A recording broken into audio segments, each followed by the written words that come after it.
Time now for the STOHD.com Diamond in the Rough. And it's Mahoning Valley pitcher Mike Rail. STOHD.com's Tony Lastoria says the left-handed pitcher the Indians took in the 15th round of last year's draft has become a favorite of the Indians in the lower levels. Throws a fastball that sits at 88 to 91. That complements a curveball and changeup. He's showing an ability to limit walks while piling up strikeouts. Now his size at 6'5", 180, as you saw there, is good. Should provide a nice frame to handle the wear and tear of pitching professionally. And in a system lacking many lefty relief prospects, this is one to watch going forward. No, I would totally agree with the Cleveland Indians. And, you know, you have a left-handed pitcher at the lower levels.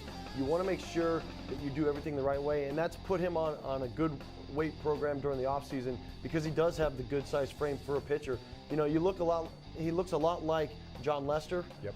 May not throw as hard, but it doesn't matter. Once you get to the big leagues or you move up in ranks, you don't have to throw that hard. Yeah, we'll see. We'll keep an eye on him. Read more about Indians prospects every week on Minor Happenings on STOHD.com and in Tony's book listing the top 100 Tribe prospects.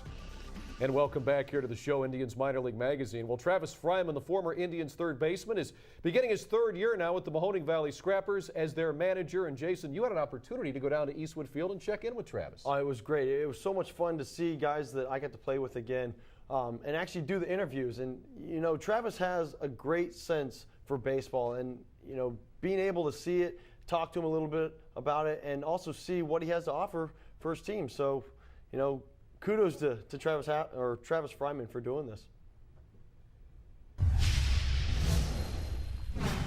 We're here with the Minor League Insider with Mahoning Valley Scrappers manager Travis Fryman, and this is your third year, Travis. Tell us a little bit about your ball club this year and what you expect.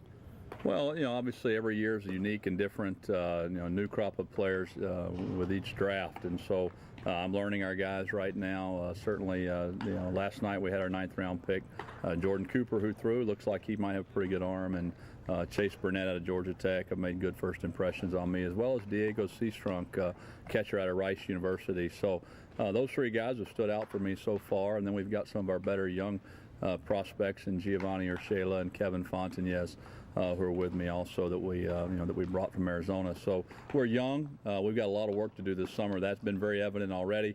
But a nice group of young players. You have Wyatt Torriegas coming in, who has some big league experience. What do you expect with him to help out the younger players?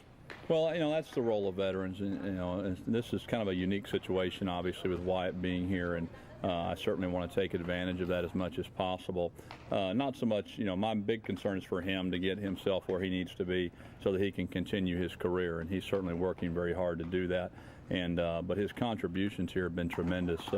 Taking a lot of time to talk with a lot of our young pitchers, to talk with our young catchers. It's already given some good advice to Diego here the first couple of days of his career. And I've certainly encouraged those guys to take advantage of it as well by asking as many questions as they possibly can of Wyatt. He's been pretty gracious with them so far. Oh, that's good. You know, this is your third year here now. Last year you guys make it to the championship. You lose on the third game. You know, very tough. You come back this year. You said you have a young group of players, but at the same time, you have that experience as a manager now of getting to that level. What do you expect as yourself being a manager to try to get to the next level for yourself? Well, how you define success at this level is different. I've been pretty clear. I don't really have any personal ambition in the game at this point in my life. I'm here to impact these players right here, both personally and professionally, and that's why I got back into baseball.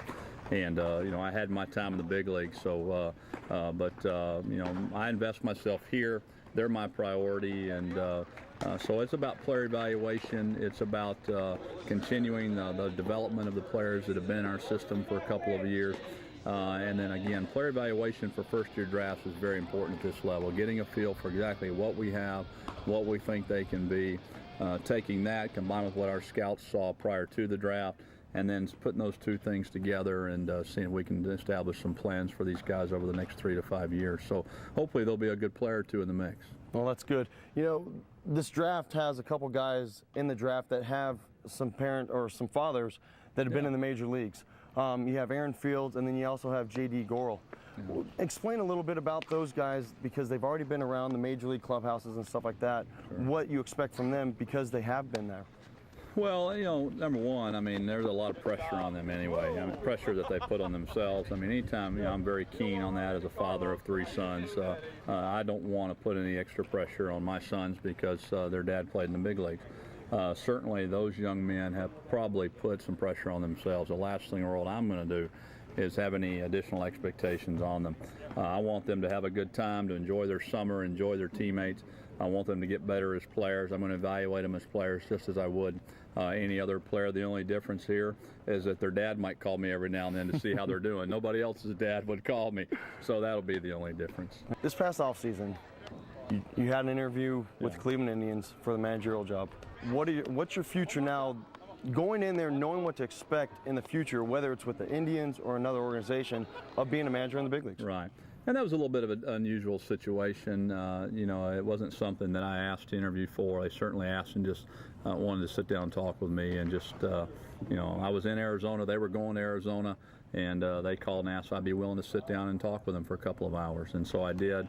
And so you know, it was more of a feeling out process. And I agreed to do it because it was informative for me.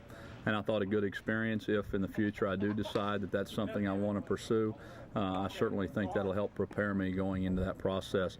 You know, and I've had the pleasure of knowing Mark and Chris both for several years now, and so it was more of a conversation, I think, than a formal interview. And but I enjoyed it, and again, appreciated the opportunity to sit down and talk with them. Well, very good. Right there, you have the manager of the Mahoney Valley Scrappers, Travis Fryman. Thanks for your time. Yeah, Jason, no problem. Thank you.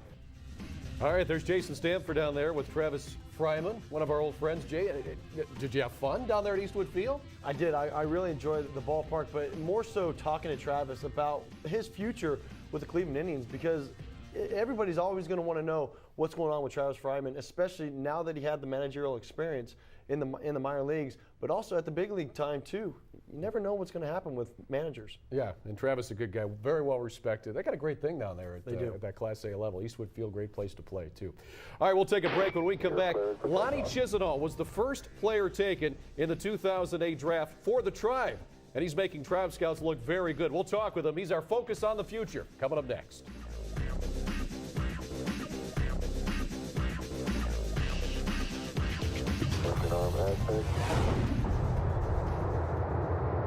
Beautiful. 26, 36 feet per second up.